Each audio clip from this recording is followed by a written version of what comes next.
Rotarian Mohammad Mizanur Rahman, president rotary club of Banani model town থেকে বলছি। আমরা প্রতি বছরের ন্যায় এবারও আমরা আমাদের শীতবস্ত্র বিতরণ কার্যক্রমের অংশ হিসাবে আমরা ইগনেট ফাউন্ডেশনে আমাদের উইন্টার ক্লথ ডিস্ট্রিবিউশনের সেকেন্ড পেজ আজকে আমরা শেষ করলাম।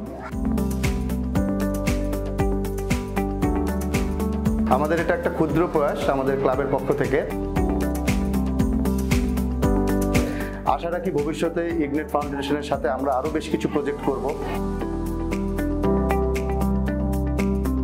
ইগনাইট গ্লোবাল ফাউন্ডেশন তাদের পরিচালিত একটি স্কুল, সেখানে আমরা তাদের সাথে যৌথভাবে আজকের এই প্রজেক্টটি করলাম। এখানে 100 অধিক বাচ্চাকে আমরা শীতবস্ত্র প্রদান করলাম। ইগনেট ফাউন্ডেশনের স্কুলের ফাউন্ডারকে ধন্যবাদ জানাচ্ছি, এরকম একটা সুন্দর প্রজেক্ট উনি হাতে নিয়েছেন। আমার স্যার আজকে আমাদের সোয়েটার দিয়েছে, তাই আমরা অনেক খুশি। আজকে আমাদের স্যাররা এসেছিল, তারা আমাদের শীতবস্ত্র দিয়েছে, আমি এটা পেয়ে অনেক খুশি এবং আনন্দিত। আমাদের স্কুলে আজকে সারা শীতবস্ত্র দিয়েছি, আমি এটা পেয়ে অনেক খুশি এবং আনন্দিত।